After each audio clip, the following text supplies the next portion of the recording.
পার্থ চট্টোপাধ্যায়ের বক্তব্যের উপর এইটুকুই বলতে পারি যে পার্থ চট্টোপাধ্যায় আমার সমালোচনা করছেন। পার্থ চট্টোপাধ্যায় আমাকে শত্রু বলে মনে করেন। ফলে পার্থ চট্টোপাধ্যায়ের মতো একজন কুৎসিত ঘৃণ্য তোলাবাজ অপরাধী যে চাকরি বেচে কোটি কোটি টাকা তুলেছে, যে দলকে এবং সরকারি পদের অপব্যবহার করে যোগ্যদের চাকরি বেচে এই কেলেঙ্কারির অন্যতম কিংপিন মাস্টার মাইন্ড, সে বলছে যে আমি শত্রু, অর্থাৎ দলের মধ্যে আমি তার শত্রু ছিলাম, সে আমাকে খারাপ চোখে দেখে। এটা তো আমার সততা, আমার সঠিক অবস্থান, আমার স্বচ্ছতা, আমার দলকে শুদ্ধিকরণের প্রক্রিয়ায় নেতৃত্বকে সহযোগিতা করার যে ভূমিকা, সেটাই প্রমাণিত হচ্ছে। একজন চাকরি চুরি তোলাবাজি, যার বান্ধবীর বাড়িতে কোটি কোটি টাকা পাওয়া যায়, সে আমাকে দলের মধ্যে শত্রু মনে করে। এই শত্রুতা আমি স্বাগত জানাচ্ছি। এটা আমার বড় ক্যারেক্টার সার্টিফিকেট। পার্থ চট্টোপাধ্যায় যদি আমার আজকের দিনে দাঁড়িয়ে সুখ্যাতি করতেন, এবং সেক্ষেত্রে আমি মনে করতাম সেটা আমার পক্ষে লজ্জা।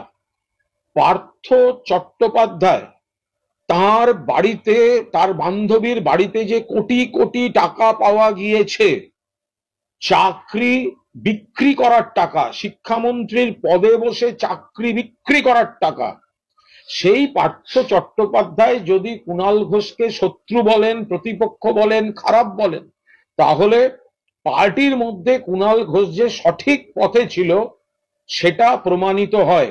এই ক্যারেক্টার সার্টিফিকেট দেওয়ার জন্য আমি পার্থ চট্টোপাধ্যায়কে ধন্যবাদ এবং অভিনন্দন জানাচ্ছি।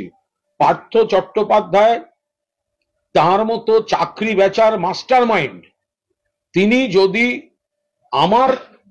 আমাকে শত্রু বলেন, আমাকে তার অপছন্দের বলেন, সেটা তো ভালো কথা।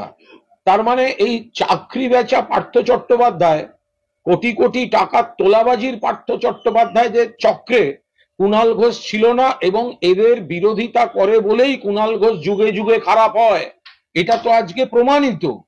এখন দেখতে হবে পার্থদা যে এই আমাকে দুর্বল করার কথা বলছেন, তো সেটা উনি জেল থেকে কাউকে কাউকে খবর পাঠিয়ে এই ধরনের কাজ করাচ্ছেন কিনা, তো সেই প্রশ্নটাও তো আমাকে খতিয়ে দেখতে হবে। তাহলে দেখুন, আমি তৃণমূল পরিবারের সদস্য, আমি মমতা বন্দ্যোপাধ্যায়ের সৈনিক, মমতাদি আমার নেত্রী, অভিষেক বন্দ্যোপাধ্যায় আমার সেনাপতি।